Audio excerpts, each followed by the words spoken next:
Hello? Hey, Adam, there you are. How are you? Good, good. How are you? I am doing fantastic. Where are you calling in from? I am currently residing in Orange County. Ooh, all right. I know, right?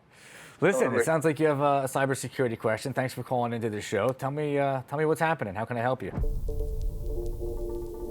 My company actually just recently experienced a security breach, which lasted I think it took took the IT team 3 days to get us back up and running. Which we're a pretty big team. We have about 200 people on the team, and so it definitely costed the company a big chunk of money, I'm sure.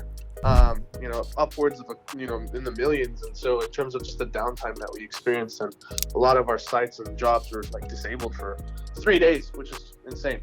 And so I'm just curious, my question to you is how can we make sure to minimize downtime, right? I think that's the biggest thing that a lot of companies That's in the terms biggest thing. is optimal. Absolutely. What And do you so guys do? What kind of business is it? it's a construction company. Okay. So I mean, it's a big construction company, 200 people. Okay. Oh yeah. And turns out it was all from just an email. So somebody opened up an email, clicked on an email? Yeah, it was. Yep, somebody opened up an improper email, kind of shut us all down, and took the IT team 3 days to get us back up and running. Okay, so 3 days you're back up. Did you guys lose any data? No. So I think the IT team did use the backups that we have. Okay. So fortunately enough, the data was secure, but it's just my main thing was the downtime. 3 days is not something I could afford to ever Absolutely. happen. It's interesting because you're telling me that there was backup and you got all the data back, but it took 3 days. Did anybody find out yet why it took them 3 days? Because it shouldn't have taken 3 days, obviously. But was there a reason? They couldn't figure out where the breach came from, and they were not able to kind of get us back up and running or get us access to our backup data, which caused most of the issues, right?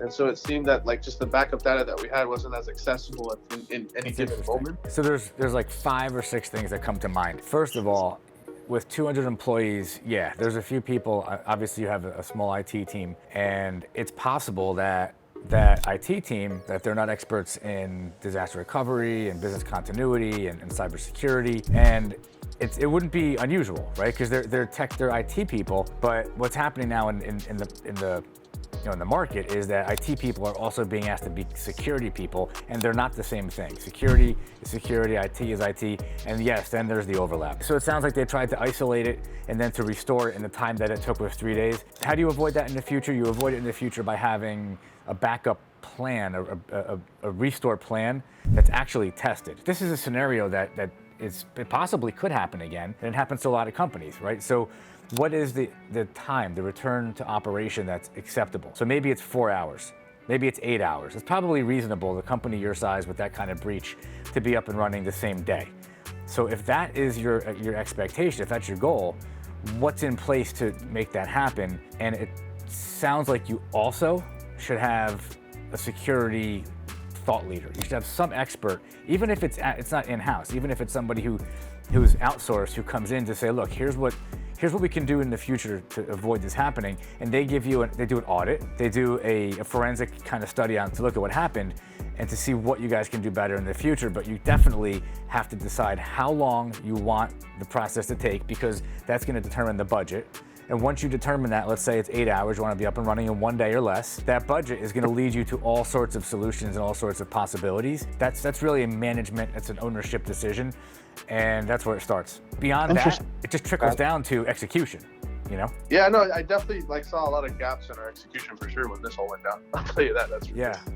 But that's really the answer. There's no technical specific, screw you can turn, or there's no magic bullet. The magic bullet is accountability and ownership, and making sure that the team you have there does a post-mortem. They do a post-game, they figure out exactly what went wrong, why it took 3 days, and it should not take 3 days. It simply shouldn't, unless the company's budget is so strict that there's no budget allocated towards a restore time faster than that. But if you've lost millions, it sounds to me like the company would certainly be willing to spend some money, even if it's $100,000, to get it back up and running in 8 hours, right? Oh, for sure, 100%. Yeah, so that's what it comes down to. I'll ask you right now is because we're trying to figure out different solutions. It's risk reward. You know, so that's what I would encourage you to do. I'd encourage you to you're asking the right question, and really the smartest thing any business owner can do is step back and say, okay, let me surround myself with people that know more than I do.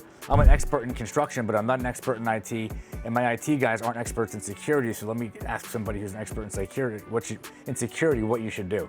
And that's what you're doing. It's the right thing to do. So do that, get yourself a real expert, and bring that person into your boardroom and have them on in those conversations.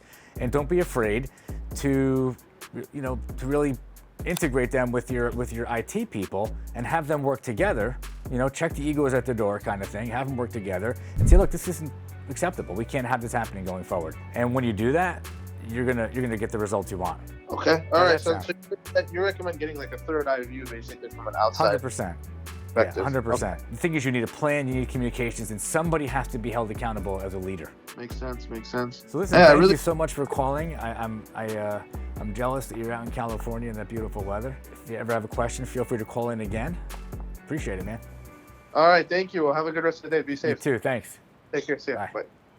If you want to find out more about how we can help you with your IT, with your technology, with your cybersecurity, click the link down below, schedule a free consultation. We'd love to speak with you.